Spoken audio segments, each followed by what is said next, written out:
Hello viewers, welcome to the program Legislative Updates. I am Charity Tanko, your regular host.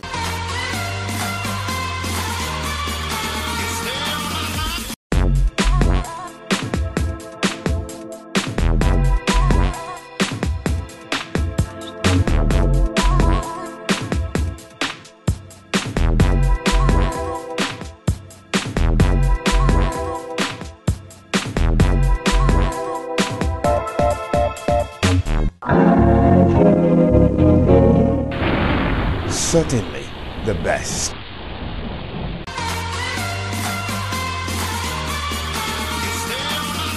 The program is Legislative Updates in case you're just joining us. On the program this week, the Speaker of the House of Representatives, Femi Gbajabiamila, conversed debt cancellation for African countries at the Conference of African Parliaments recently held in Abuja. We tackled first and foremost, and still tackling, the issue of debt cancellation as opposed to review of debts, which we all know about. The House of Representatives Committee on Public Accounts played host to the Ogun-Osun River Basin Development Authority over the sale of some equipment. Appendix 5, sir, detailed all the assets that were disposed at the rate that gave you a total sum of 13 million according to you. Against the backdrop of incessant gas explosion and continuous insecurity, a former commissioner of police in an interview talked about best ways to tackle the situation. The issue of having a gas plant in a residential area or a thick populated area is not acceptable at all. All this will be followed by the usual question of the week and the powers of the legislature. Stay tuned, I'll be right back.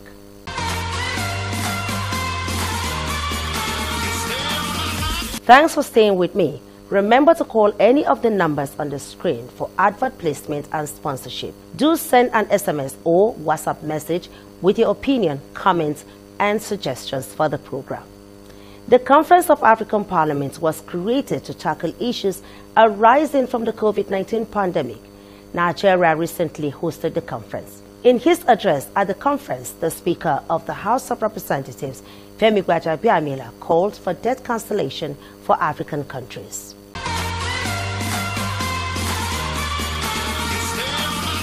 The COSAP, as we have come to know it, Conference of Speakers of African Parliaments, was set up at the advent of COVID-19, and was set up principally, well, we haven't met. This is our first in-person meeting. Clearly, because of travel restrictions, we had met on 3 different times through Zoom conferences.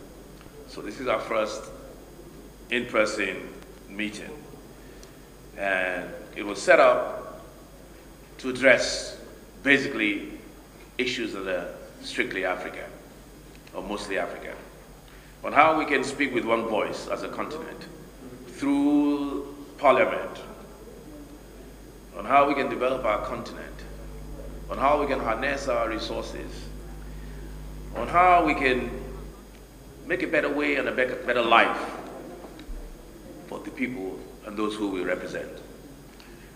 There are several issues. We tackled first and foremost, and still tackling, the issue of debt cancellation as opposed to review of debts, which we all know about. We felt that debt cancellation will provide African countries with the much needed resources, will free up the much needed resources to develop the continent. We believed that the debt burden on not just one, collectively on all African countries, was stagnated our development. We have been talking to international lenders, and we hope and believe that at the end of the day, if we speak collectively as one, as opposed to individually as a country, as different countries, our voices may be louder and clearer, more audible and clearer for our creditors. And we have advanced several reasons why, because of COVID-19, which exposed the underbelly and the vulnerability of the continent. Like I said, that was just one issue, and there are several issues and recommendations that have been reeled out by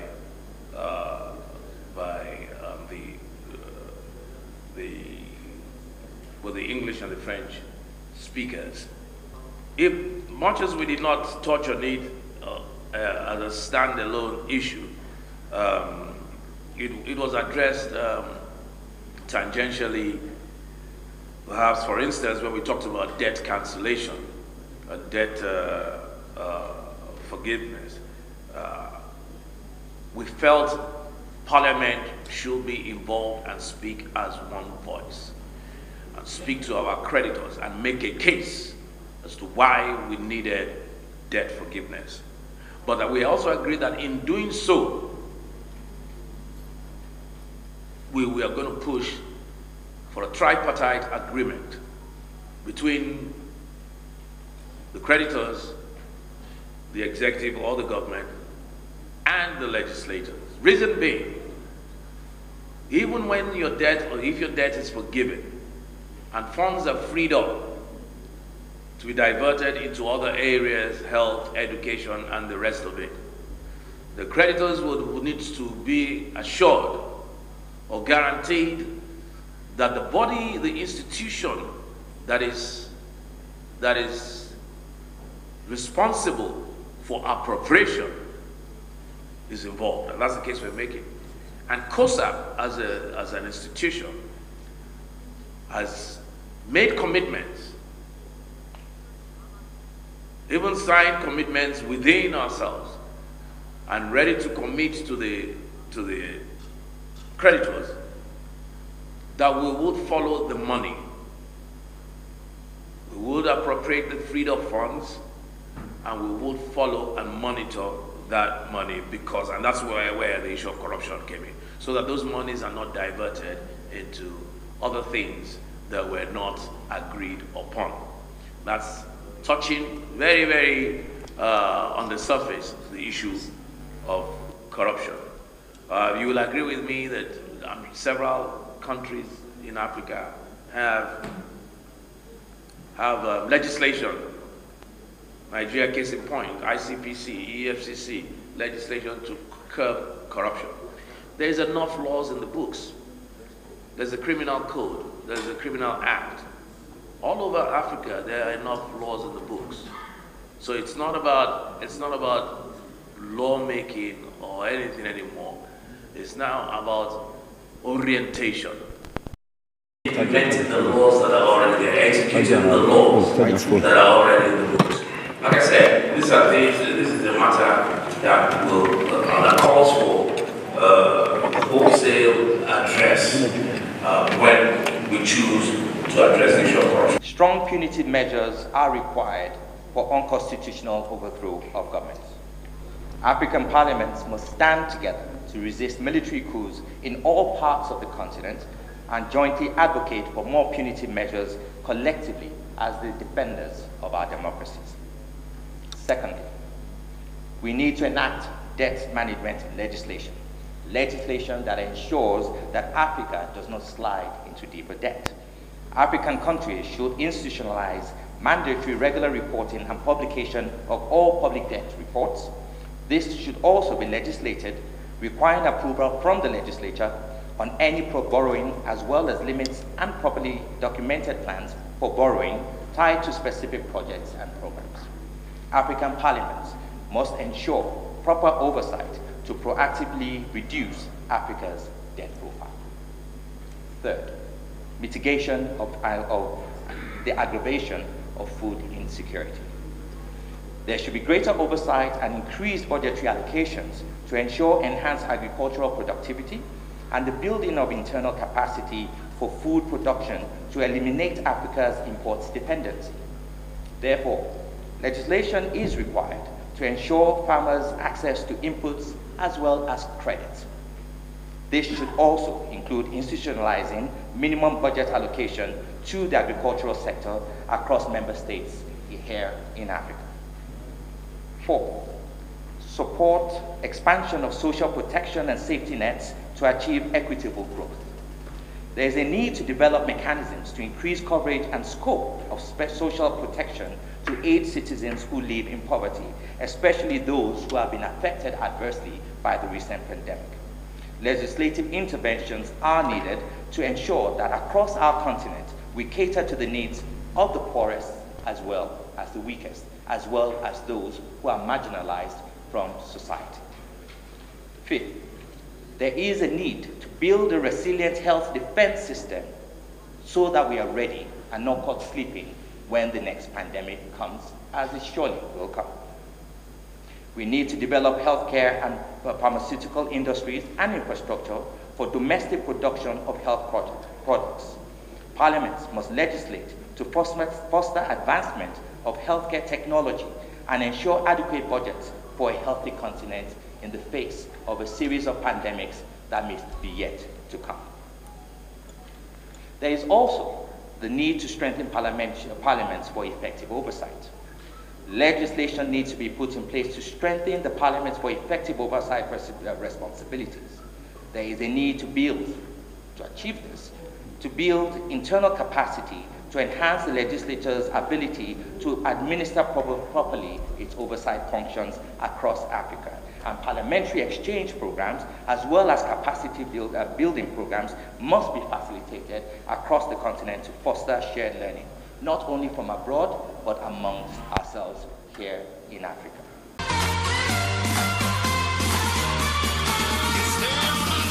The House Committee on Public Accounts last week tackled the Ogun-Osun River Basin Development Authority over the sale of some equipment without due process.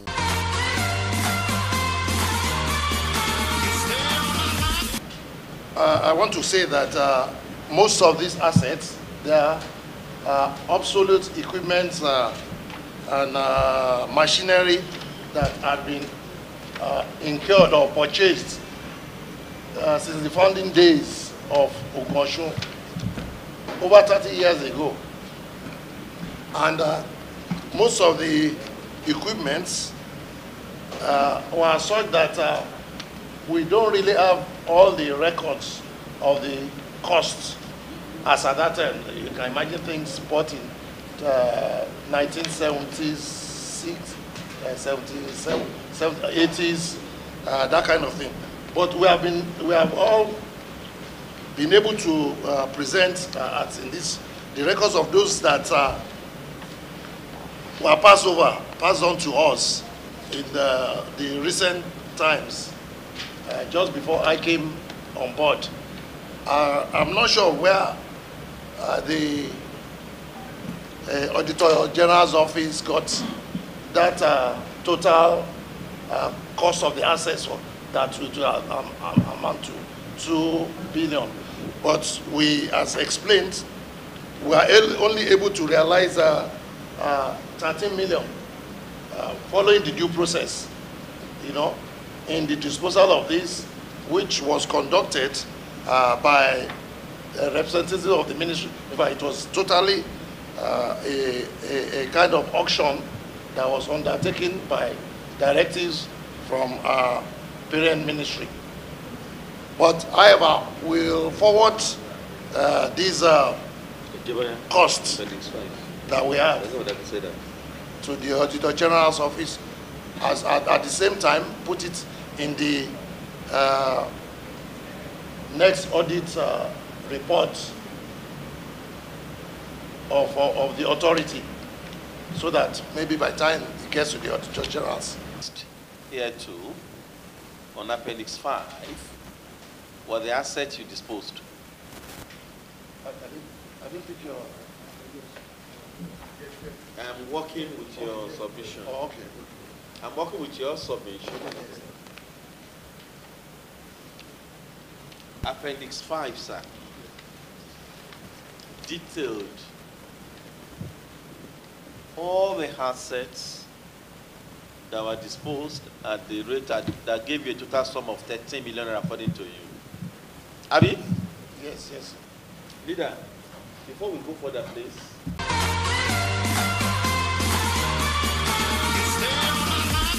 Despite bills and motions from the National Assembly on the dangers of siting gas plants in residential areas, the practice continues unabated, which results to loss of lives caused by gas explosion. Former Commissioner of Police and a legal practitioner, Barrister Lawrence Alobi, spoke on the security threat of such practices, among other issues.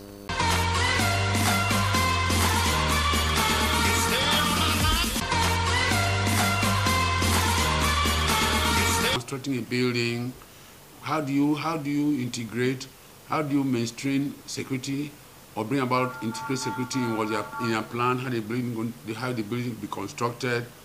Yeah, setting my company, you have to bring out the security aspect of the company. How will you bring in security component? How does it, in case of what, how does it guarantee security of the environment and the persons living there? Issue of having a gas plant in a residential area or a thick populated area is not acceptable at all, because these are things that are very combustible, they're very inflammatory material that can ignite fire, and when ignite fire, fire has no friend. Even water that you used to use to extinguish fire, sometimes the fire can be so high, so much that intensity can be so high that the water can even over area that is residential or thickly populated area where people live. It's not supposed to be so.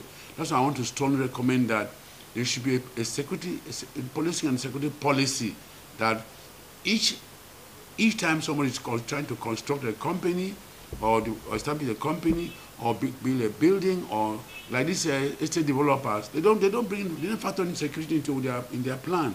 There should be a security policy, national security policy and policing policy that the police should come up with a policy when you are building a house, constructing a company, you must factor in the security component of that where the building is, so that what is it security? Is it a risk to the life of the people?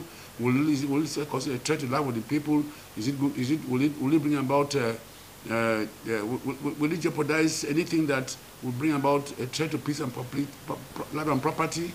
So these are things that the police, I want to recommend the IG should see that it should be a national policing framework that and security when people are going to build houses, the housing developers, building companies, establishing companies, renting companies anywhere, they should bring in the factor in the security component of that building. They should ensure that security is being addressed. How is that building has it been to ensure that security in terms of life and property, in terms of fire, in terms of threat to peace of the security of the people. So it's important that the government, under the IG, should initiate the policy of policing and police and security that will guarantee that before you construct any building or establish any company, ensure that the security component is being mainstreamed to that building, and it's not advisable at all to establish gas plants in a populated area or a residential area, because this is an explosion, the life and party of innocent citizens will be at risk. So it's strongly advised against that the government should not allow such plants to be established in a residential area or where you have thick populated area where people live and reside. Gas plants should be established distant away from where people live, because the threat it might pose to, in case of this a gas explosion, is very, very high. Already they have a lot of security agencies have been proliferated, having the same functions, and that's giving room for clashes and conflict between various security agencies. Like now the police the civil defense is doing the same function as the police. You find police on the road, SAROS on the road, find they are on the road. All these, so many security agencies doing more similar functions, and it's not issue of number of security agencies that will bring about security, that will curb insecurity. It's the effectiveness of the security agencies. For instance, the police is a critical agency in terms of peace, in terms of internal security, lead agency. Then how well equipped, how well funded in terms of manpower, in terms of adequate manpower. The police today is less than 500,000, and every year we have people are being retired. We have wastages, people are dying because of the line of professional risk. People die because of oppression. People are also die naturally and so forth. A bit of wastages, and for some years and things have been done. We have to do the privilege. Because the government is a government, is a government that is sensitive to the needs of the people. It's a government with a listening ear and so forth. Because corruption is everywhere. Money that can be used to develop and bring about development is being embezzled by public servants and politicians. These are the factors that bring about the security. But if the police, which is the principal agency in terms of internal security, is well funded, well equipped, given adequate manpower to meet it based on the challenges, I can assure you that the police will effectively police this country. And with support of other agencies like the military, under Section 217 of the Constitution, the military should be in aid of the police. That call, that motion is not called, it's uncalled for, not necessary. We have more than enough security agencies. What they need that how to equip our security agencies, how to empower them, how to make sure increase the manpower. Even recently, Rasanya panel report is trying that it should streamline some of these agencies, make them together, because these are bloating the cost of governance and public and administration. So I think that call for that bill that motion it's not called for. It's not necessary at all. We have more than enough, but we need to empower security agencies in terms of adequate manpower, adequate training, equipment, and giving them the required motivation and their welfare. If this is done, our security will improve. And the citizens themselves too. Nigerian citizens don't seem to carry out their functions provided Section 24 of the Constitution. Section 24 of the Constitution provides that it's a constitutional duty of every Nigerian citizen to assist agencies in maintaining law and order. How many Nigerians are conscious of that constitutional provision? General justice, you see, this is what military regime brought the culture of violence. The culture of violence became very prominent in Nigeria during the military era. You see, because the culture of violence, people see violence as a legitimate means of achieving goals. Student riots, say burning cars, people are demonstrating, they burn cars. What happened recently in Day, and even in other places. It's not supposed to be so. We should develop the culture because we have imbibed seeing violence as a legitimate means of achieving goal, which is wrong. Violence is a characteristic of the animal, the lower animal. But the human being who is well cultured, well spiritually developed, with moral values and social values, we know that patience is a virtue and understanding is a virtue. We need to understand each other and live in peace with one another, and that thou shalt not kill, the 10 Commandments, and you know the law also provides that you should not destroy somebody's property willfully. So when we have the culture of obeying to the law, let the law take its course. The issue of violence, issue of jungle justice, mob action is beastly and primitive, and Nigerians should try to condemn it in entirety. We should never get involved in mob action and then cause about the death of innocent citizens, destroying the property of innocent citizens who don't even know what happened. So I think Nigerians should learn to obey the law and let the law take its course in all situations. We should not get involved in violence through mob action or through jungle justice or or self-help. Let the law, we should believe democracy is all about the rule of law. The rule of law is the cardinal objective of democracy, ingredient of democracy. So we should learn to obey the law, let the law take its course, and the legal system should also ensure that let justice be done, not minding whose else is God. You know, the police are there to maintain law and order, crowd control, to bring about restore order, maintain law and order. The law and order is that one, prevent any loss of property, any harm to anybody, protect the property, ensure that the cause of the problem is removed. That is just like in Facebook, I thought that remove the victim from the scene, to make sure the person is safe and protected. That is, the police action is to make sure that law and order is being restored, and that people are not allowed to take the law into their hands, and to ensure that life and property is being protected. That's why the police is there, to maintain law and order, to prevent crime, protect life and property, and ensure that law and order is being maintained at all times.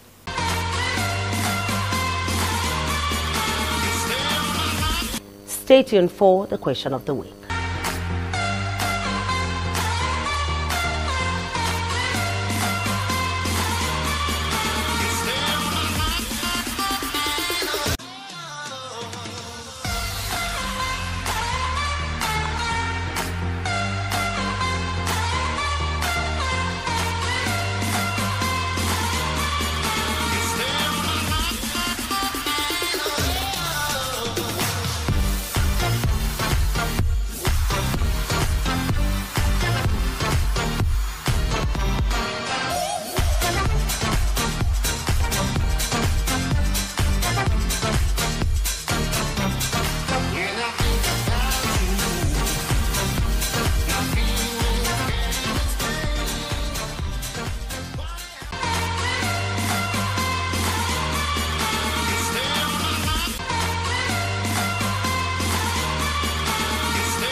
And now, powers of the legislature.